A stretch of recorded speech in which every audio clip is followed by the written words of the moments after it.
ఒక్కసారి కొమ్మూరి గోల్డ్ కి కాల్ చేయండి. తాకట్లో ఉన్న మీ బంగారాన్ని విడిపించి మార్కెట్ ప్రైస్ కి వాళ్ళు కొనుక్కుని మిగతా డబ్బులు మీకు ఇచ్చేస్తారు. వెల్కమ్ బ్యాక్ టు మనం టీవీ. నేను మీ పవన్ బెస్వాడ. ఆపరేషన్ సింధూర్లో భాగంగా ప్రస్తుతం జమ్మూ కాశ్మీర్లో జరుగుతున్న యుద్ధంలో మన తెలుగు జవాన్ వీరోచితంగా పోరాడి వీరమరణం పొందాడు. అయితే అమరుడైన జవాన్ మురళీ నాయక్ గా తెలిసింది. మురళీ నాయక్ ది సత్యసాయి జిల్లా గోరంట్ల మండలం కల్లి తండా గ్రామం. మురళీ నాయక్ 2022 నవంబర్లో అగ్నివీర్లో ఉద్యోగం సాధించాడు. నాసిక్లో శిక్షణ తీసుకున్నాడు. అస్సాంలో విధుల్లో ఉంటున్న మురళిని ఆపరేషన్ సింధూర్లో భాగంగా జమ్మూ కాశ్మీర్ సరిహద్దులకు పిలిపించారు. గురువారం అర్ధరాత్రి 12 గంటల సమయంలో రాజౌరి సెక్టార్లోని ఎల్ఓసి వద్ద పాక్ సైన్యం కాల్పులకు తెగబడింది. వారికి తగిన బుద్ధి చెప్పడానికి భారత్ కూడా ఎదురు కాల్పులు ప్రారంభించింది. అయితే దురదృష్టవశాత్తు మురళీ నాయక్ యుద్ధ రంగంలో వీరోచితంగా పోరాడుతూ దాదాపుగా 15 మంది పాక్ సైనికులను మట్టుపెట్టినట్లు తెలుస్తోంది. కానీ అనుకోని విధంగా పాక్ సైనికుల తూటాలు తగలడంతో తీవ్రంగా గాయపడ్డాడు మురళీ నాయక్. మెరుగైన చికిత్స కోసం విమానంలో ఢిల్లీకి తరలిస్తున్నారు. అయితే మార్గం మధ్యలోనే తను వీరమరణం పొందాడు. అయితే సరిహద్దుకు వెళ్లే ముందు మురళీ నాయక్ తన తల్లిదండ్రులకు ఫోన్ చేసి మాట్లాడాడు.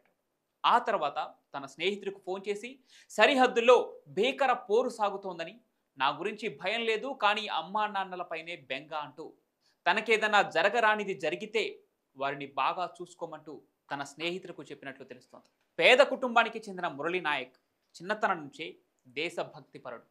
దేశభక్తి ఎక్కువగా ఉండేది. పెద్ద అయిన తర్వాత కూడా ఆర్మీలోకి వెళ్తానని తన స్నేహితులు చెప్పేవాడట.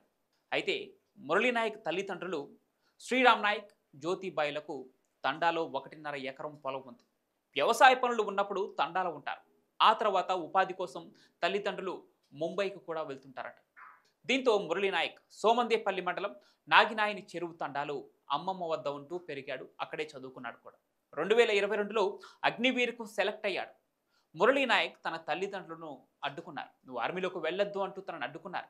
ఆర్మీ ఉద్యోగం వద్దని ఇంకొకటి ఏదైనా ఉద్యోగం చూసుకోవాలంటూ ఎంత చెప్పినా కూడా మురళీ నాయక్ ఒప్పుకోలేదట.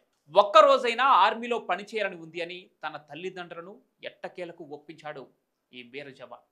కానీ దురదృష్టవశాత్తు యుద్ధ భూమిలో పాక్ సైనికులతో పోరాడుతూ మురళీ నాయక్ వీరమరణం పొందారు. మురళీ వీరమరణంపై ఆంధ్రప్రదేశ్ ముఖ్యమంత్రితో పాటుగా పలువురు రాజకీయ నాయకులు కూడా ఇప్పటికే నివాళులర్పించడం జరిగింది. అయితే ఈరోజు స్వగ్రామానికి వీర జవాన్ మురళీ నాయక్ పార్థివ దేహం రాబోతుంది. ఇవాళ రాత్రి 7 గంటలకు గుమ్మయ్యగారిపల్లి గ్రామం నుంచి భారీ ర్యాలీతో తన అంతిమయాత్ర సాగబోతోంది. ఈరోజు 10 గంటలకు వీర జవాన్ మురళీ నాయక్ పార్థివ దేహం తన ఇంటికి రాబోతుంది. ఇక మధ్యాహ్నం అంత్యక్రియలు పూర్తయ్యే అవకాశం ఉన్నట్లు అధికారులు సమాచారం అందించారు. అయితే ఏపీ ప్రభుత్వం తరపున తనకి అంత్యక్రియలను ఏపీ ప్రభుత్వ లాంఛనాలతో నిర్వహించాలని చెప్పేసి మంత్రి లోకేష్ ఇప్పటికే ప్రకటించడం జరిగింది. ఇక పాక్ కాల్పుల్లో వీరమరణం పొందినటువంటి మురళీ నాయక్ను చివరి చూపు కోసం ప్రజలు భారీగా తరలివస్తున్నారు. మనం టీవీ తరపున కూడా వీర జవాన్ మురళీ నాయక్కు అశ్రు నివాళులు తెలుపుతున్నాం. జోహార్లు తెలుపుతుంది మనం టీవీ.